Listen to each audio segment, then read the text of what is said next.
Ladies and gentlemen, this is Joe's Classic Video Games back with a pinball repair video for you this evening. This is a KISS pinball that we sold a while back to a gentleman, and he has had it in his business and he's been running it for a while and operating it. And he said that it broke and something's going on with it, so he brought it back and we're going to troubleshoot it real quick and figure out what's going on with it. So if you ever buy one in similar condition, maybe you'll know how to fix it too. So first thing we're going to do is turn it on and see what happens.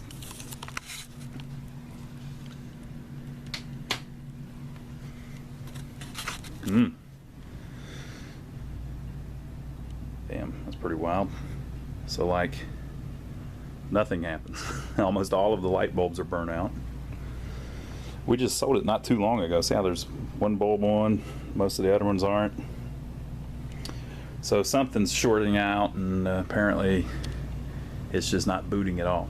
So the first thing that we're going to do is open it up and start checking some fuses. Alright folks, so we removed the back glass and opened the door, and now we are in the back box. This machine has already been worked through, so we just need to find the problem basically. So the first place we're going to look is the power supply. Now the power supply, we have checked all the fuses and they're all fine. So what in the world is going on with that? So the next thing that we're going to have to do is check voltages off of the power supply. So we'll turn it back on. Also, we're going to see, we should be getting some action on some LEDs on that main board whenever we turn it on. Nothing. So basically we're not getting the voltage to the board to run it is our main problem. So I'm going to set up the multimeter over there where we can check some voltages on the power supply and see what we got. Alright folks, so I have set up our multimeter. I've got the ground actually connected up here on the solenoid board on the ground lug. You can connect it down here on the power supply as well. But basically when you test through these, it's got 5 test point rings.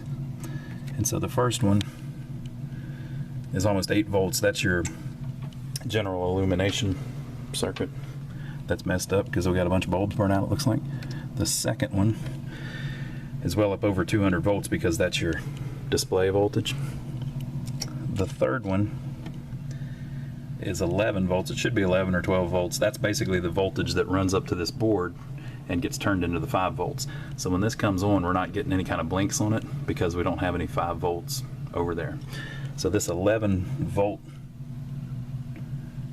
reading that we're getting here on this board, if you check up here where it's supposed to go, and I believe it's this test point right here, I may be wrong about that, you're only getting like 2 volts.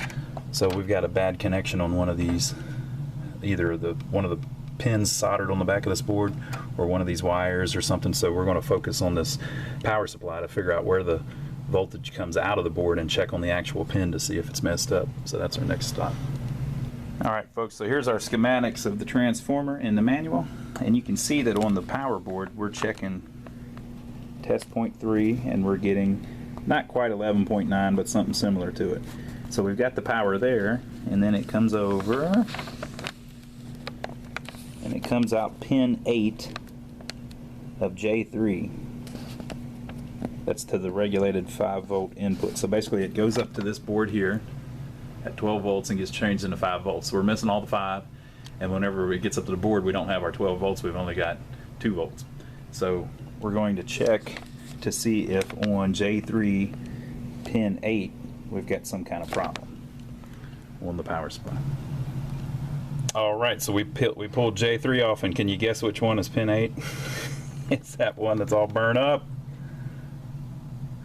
So I guess I thought we repinned it, but we didn't. So if you look, I don't believe those are new. That might be the original pins. So that pin we need to pull out of there and replace, but we're going to go ahead and replace all of them while we're at it. This connector you can replace too, but really the plastic's not the problem, it's the actual metal pieces inside. And the actual pin on the power supply we're going to clean up. That's something you can replace too. But we'll see what kind of condition it's in and if it needs replaced. But that's our next step. Alright folks, so we replaced the connector. Here is the old one. You can can see where it was burnt at the one pin, and then here's all the pins where we cut off the end of the wires and we put brand new ones on it. So it's nice and shiny. Look at that. Isn't that amazing? So, and we cleaned up the pins. We're going to put it back on there and then see what we get.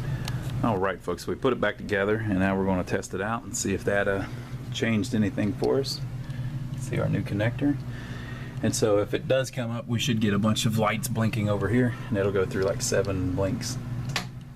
That's better. That's 2, 3, 4, 5, 6, 7. Alright, so I guess it was a quick flash and then 7. But wow, like none of the light bulbs are working. There's a few.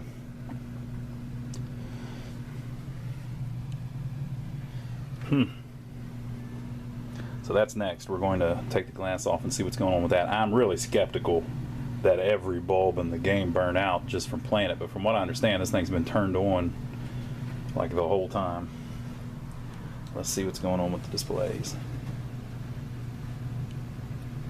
That one's good. That one's good. That one's good. That one's good. And that one's good. So the displays are working. And the KISS lights that flash, almost all of them are burnt out. And look, almost all of the back box lights are burnt out. It very well could be that they just all burn out. But if he's going to leave it on that much, this would probably be a good candidate for LEDs. But I don't really like putting LEDs in the older games. But since he's going to leave it on all the time, that would probably work out better for him. But we'll see if that's what's going on. We'll take the glass off and see if the bulbs are just burnt out. Alright, so basically all of the bulbs in the back box at least were just burnt out. So we replaced them. And as you can see, everything is doing its thing. I can't. That's crazy. The guy must have just had it on the whole time. But back in the day, whenever they would do that, you know, there would be somebody in there that could work on it. So like if a few bulbs went out, they'd replace them every once in a while. So we're going to take the glass off and clean the playfield a little bit and see if we can get all the bulbs working, and then we'll shoot a little video of it. All right, folks, so we got it back up and running. Basically, it was fine. It was just all the bulbs were burnt out. So we replaced all the bulbs, cleaned the playfield, waxed it, and replaced the rubber rings. So we did kind of a light shop job. So apparently the gentleman had played it until almost every bulb had burned out. So we're going to talk to him about maybe leaving it turned off until he until they want to play it. But if they're going to be leaving it on all the time, we'll probably have to replace the bulbs with LEDs just for longevity's sake. We've already got the 47 bulbs in it instead of the 44s, which don't burn as bright, so they don't have as much heat. But if you're going to leave it on all the time, you probably should go ahead and put the LEDs in it. Even though I'm not really a big fan of LEDs in the older machines, but so here we'll prove it.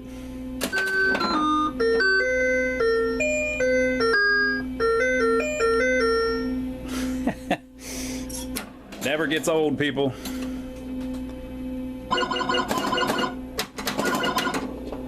So there you go. All right, well, we've got a KISS video here on our channel you can watch if you want to see what the gameplay is like on one of these. You can see how the one letter is lit up because we've got one light lit up on the S that we just scored. Just a cool game. But leave your comments below. Give us a thumbs up for taking the time to film the repair for you, and we will see you on the next video.